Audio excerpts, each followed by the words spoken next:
The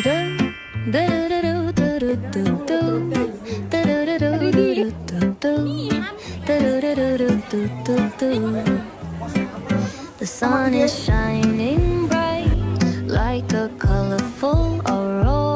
আসসালামু আলাইকুম, সবাই কেমন আছেন? সাদিয়া স্টোরিজে নতুন আরেকটি ব্লগ ভিডিও নিয়ে চলে আসছি। বেশ কয়েকদিন আগে, 1 উইক আগে হবে, একটা বিয়ে খাই, আমার কাজিনের বিয়ে ছিল। সো এখানে সবগুলো কাপড় চোপড় বের করে নিয়েছিলাম ফার্স্টের দিকে। আর এই শাড়িটা পরে নিতেছি। শাড়িটা কালার আমার ভীষণ প্রিয়, one of my favourite sari. So এখানে গিয়ে আমার কাজিনদের সাথে প্রথমে দেখা টেকা করলাম, স্ন্যাপ নিলাম। আর আমার নেলস নিয়ে তো আমি অনেক অবসেস ছিলাম ওই দিন। সো এটা শো অফ করতেছিলাম বারবার, অনেকদিন পর পরছিলাম নেলস। তো এখানে দেখলাম আঁক পড়ানো হচ্ছে। ওই সময়টা খুবই কষ্টের প্রত্যেকটা মেয়ের জীবনের জন্য, মানে লাইফ চেঞ্জিং একটা মোমেন্ট।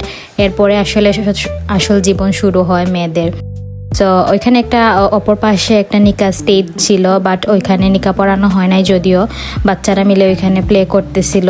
পরে অবশ্য ওইখানে ছবি টবি তোলা হয়। এখানে বাচ্চাদের জন্য মাশাল্লাহ বলবেন। আর আমার ফেয়ারি ডল কাজিনকে মাশাল্লাহ ওই দিন অনেক প্রিটি লাগে, মানে হোয়াইট ফেয়ারি ছিল, ওকে লাগতেছিল। পরে আমরা সবাই মিলে ছবি টবি তুললাম। আর এখানে বাচ্চাদেরও একটা স্ন্যাপ নিলাম।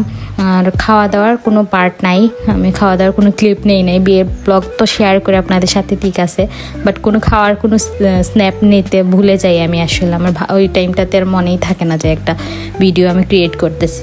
এখানে তো বাচ্চারা দুষ্টামি করতেছিল, আমি ওদের সাথে টাইম পাস করতেছিলাম। ওপর দিকে দেখলাম মিষ্টি, মালা, দুধ টুধ ওইগুলা ডেকোরেশন করতেছিলেন ভাবিরা। ওই যে গ্লাসটাতে অনেক সুন্দর করে ডেকোরেট করতেছিল, ওটা ও ব্রাইডেরই আইডিয়া ছিল, অনেক প্রিন্টারেস্টিভ ভাইব দিতেছিল। পরে ওই যে নিকা স্টেজ ছিল, ওইটাতে আবার ব্রাইডের গ্রুমকে নিয়ে আসা হয়েছিল। পরে আর কি ওইখানে ভিডিওগ্রাফার, ফটোগ্রাফার, ওনারা সবাই মিলে ওনাদের সুন্দর সুন্দর পিকচার ভিডিওস নেন। আমরাও ছিলাম, আমরাও যে যার মতো ফোন দিয়ে ভিডিওস করতেছিলাম। আপনারা সবাই ওই নতুন কাপলটার জন্য দোয়া করবেন, ওনারা যেন আজীবন, আমিও দোয়া করি আজীবন যেন ভালো থাকে, একসাথে থাকতে পারে। আর এই তো ভিডিও টিডিও করার পর আমি একটু দেখতেছিলাম হেঁটে হেঁটে কি করতেছে না করতেছে।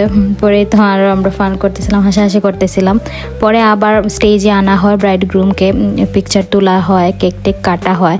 আর এইভাবেই বিয়ের দিনটা পার করে ফেলে, আর কোনো ক্লিপ নাই। সবাই মাশাল্লাহ বলতে ভুলবেন না ওদের দুইজনের একসাথে। ভালো থাকবেন সবাই, আমাদের জন্য দোয়া করবেন বেশি বেশি। আল্লাহ হাফেজ। আর সাদিয়া স্টোরিজের পাশে থাকবেন যেন আপনাদের সাপোর্টে আমার পেজটা একটু গ্রো করে।